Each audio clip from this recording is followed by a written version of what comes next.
हरियाणा की 10 लोकसभा सीटों के लिए वोटों की गिनती सुबह 8 बजे शुरू होगी। हर विधानसभा में वोटों की गिनती के लिए अलग मतदान केंद्र है। इस बार सुरक्षा के कड़े प्रबंध हैं। मुकाबला बीजेपी और कांग्रेस के उम्मीदवारों के बीच में है। प्रशासन की ओर से दोनों दलों के नेताओं को हिदायत दी गई है। शांति बनाए रखने के लिए कहा गया है।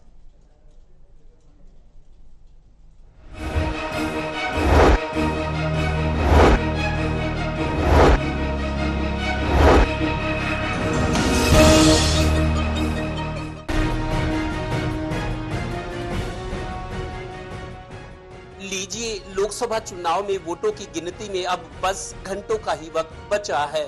आप सोकर उठिए कि टीवी चैनल्स पर तबसरा शुरू।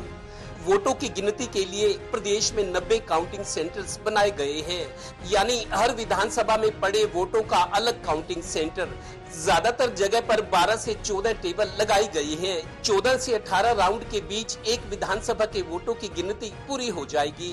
इस खास मौके पर सुरक्षा के कड़े बंदोबस्त किए गए हैं।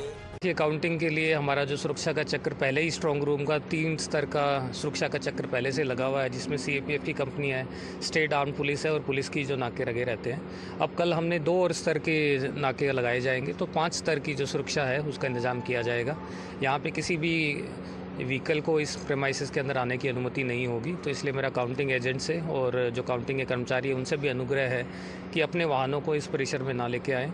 इसके अलावा सबके जो पास जारी किए हैं, पास जारी किए हुए व्यक्ति ही उनको ही काउंटिंग सेंटर के अंदर आने की अनुमति प्रदान की जाएगी। गौरतलब है कि पुलिस ने सियासी दलों से संयम बनाए रखने और नियमों के पालन की अपील की है। बीजेपी और कांग्रेस नेताओं कार्यकर्ताओं को सुरक्षा और नियमों के पालन को लेकर एक तरह से अलर्ट जैसी स्थिति बताई गई है। उधर पानीपत की 4 विधानसभाओं के लिए बीजेपी ने 400 क्विंटल लड्डू के ऑर्डर दिए हैं, यानी हर विधानसभा के लिए 100 क्विंटल लड्डू। जो एक भारी भरकम लोगों का जनादेश भारतीय जनता पार्टी को प्राप्त हुआ है, जो कल वास्तविक स्थिति के सामने लोक जनता के बीच में आने वाला है, तो ऐसे में हम सब भारतीय जनता पार्टी के समस्त जिला का कार्यकर्ता उत्साहित है और उन्होंने अलग अलग विधानसभा क्षेत्रों के अंदर विधानसभा वाइज 100 क्विंटल लड्डू के ऑर्डर किए हुए हैं। गौरतलब है कि प्रदेश की 10 लोकसभा सीटों के लिए 2 करोड़ से ज्यादा वोटर्स थे, पर करीब 1.25 करोड़ वोटर्स ने अपने मताधिकार का प्रयोग किया है। मुख्य मुकाबला बीजेपी और कांग्रेस उम्मीदवारों में माना जा रहा है। इनमें कई ऐसे उम्मीदवार भी शामिल हैं जिनकी जमानत भी जब्त होगी, पर ज्यादा चर्चा उनकी होगी जो जीत के सिकंदर बनेंगे।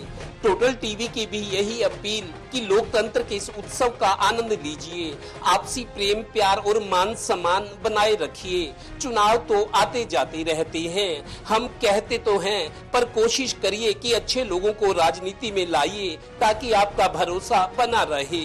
जय हो।